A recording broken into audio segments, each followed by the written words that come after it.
very high standards. So if you also get this benefit, then you'll find your life is just on a whole new platform. And well, this is very hard to describe how happy, how satisfied you become when you actually attain the benefit of the esoteric teaching. The best thing is to taste it for yourself. If you chant, if you take prasadam, vegetarian food offered to the Lord with love and devotion, if you try to engage others in this process, that is the most powerful service. That's what Krishna says right in the end of Bhagavad Gita. He says, the devotee who reveals the secret of spiritual life to the other devotees is my most dear servant, and there'll never be anyone more dear to me than him. So therefore, we should take up this service of helping others to understand this great teaching and become teachers of it ourselves.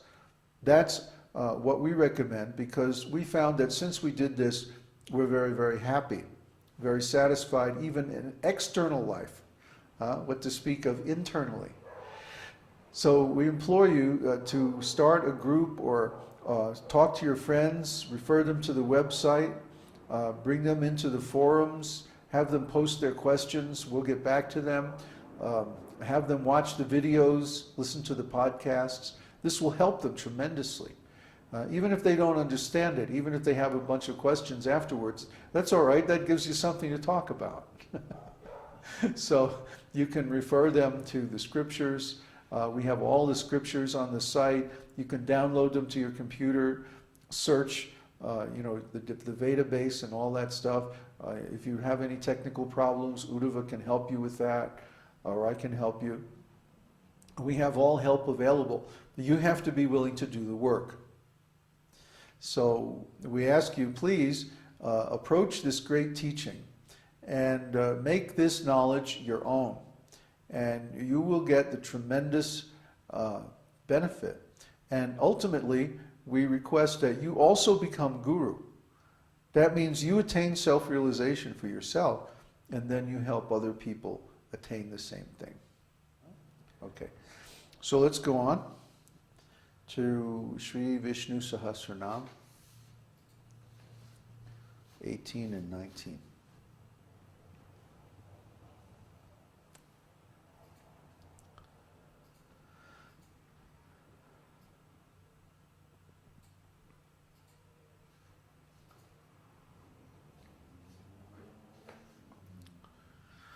Om Namo Bhagavate Vasudevaya. Svayam Bhushambhuraditya Pushkaraksho Mahasvanaha Anadi Nidhanodhata Vidhata Dhaturutamaha. So Swayambhu means Lord Krishna is the self-effulgent Lord. Swayam means by himself, and Bhu means effulgent. Bhu refers to the process of emanation. And the Lord emanates both the spiritual energy and the material energy through his different expansions. And he is actually the source of all material and spiritual worlds. His effulgence is called the Brahman. Brahman is the root substance of all manifestations. But you notice that we say the Brahman comes from Krishna's form. It's the effulgence of Krishna's form. That means that Krishna's form is not made of Brahman. Let that sink in for a minute. In the material world, we think of things as being a form made from a substance.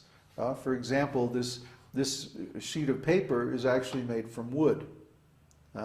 So wood is the substance and the paper is the form.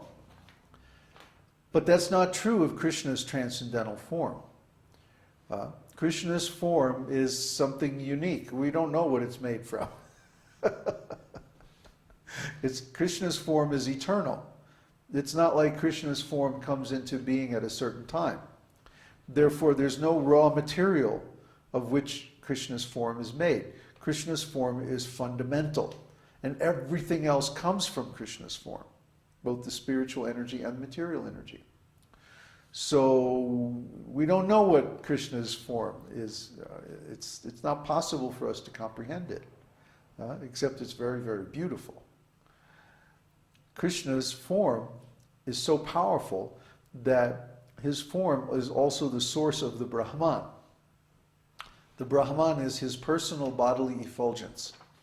So the spiritual energy that comes from Krishna's form, that radiates or is emanated by his form, is the root substance of all other manifestations. That is the Brahman. So he is self-effulgent. He doesn't require anything else to be effulgent. It's not like his body is made of Brahman. No, because body is the source of the Brahman. So try to understand. Krishna is something completely inconceivable. We can't imagine, we can't know. We don't have the power to understand what Krishna is. He's always a mystery. He's always an enigma, even to his closest devotees. Because he's the source of everything. He is the singularity at the core of all things, of all manifestations, material and spiritual. So he's Svayambhu. He's self-effulgent. Next is Shambhu. His auspicious transcendental qualities bring great happiness to the devotees. Shambhu, of course, is also a name of Lord Shiva. But you'll find that all the demigods' names are originally names of Krishna. And the same is true of Shambhu. But here we see that that same syllable again, bhu. So bhu again refers to the process of emanation. And sham means everything. So he's all auspicious, he's the source of all qualities, actually. Both Shambhu as Shiva in the material world and Shambhu as Krishna in the spiritual world are the source of all the qualities of their respective realms. So when we think of Krishna, we should understand that he contains all the qualities that are manifest in anything else.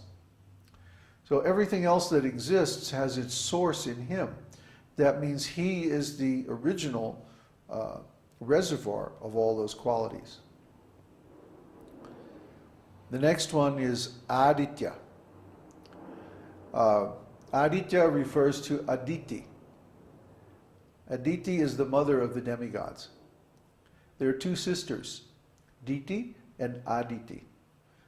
Diti is the mother of the demons, and Aditi is the mother of the demigods. So Krishna becomes the son of Aditi as Vamanadev. His incarnation of Vamanadev is when Bali Maharaj had taken over the universe from the demigods. Bali Maharaj is from a demon family. He's from one of the sons of Diti. And then Vamanadev took birth as one of the sons of Aditi.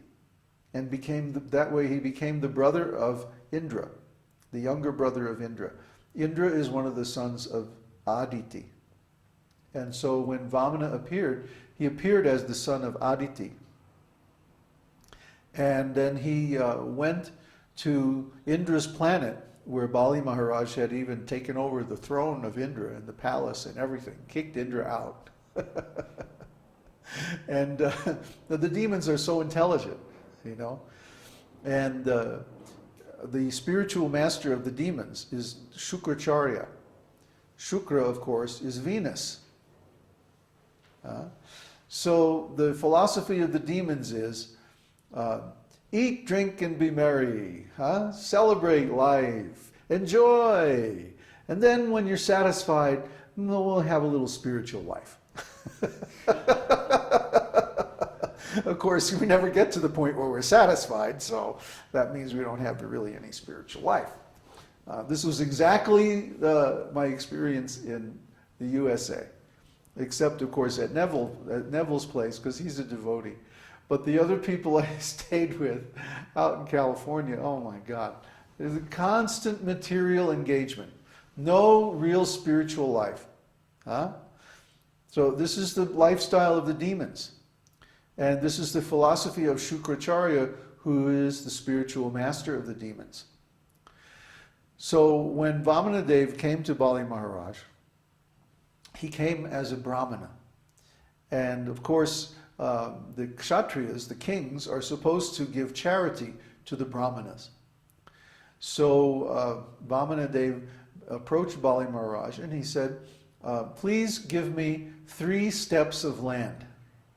Now this is a traditional Vedic thing. 3 steps of land means enough room to sit down and meditate. The Brahmanas, their business is to sit down and meditate on the Lord and to cultivate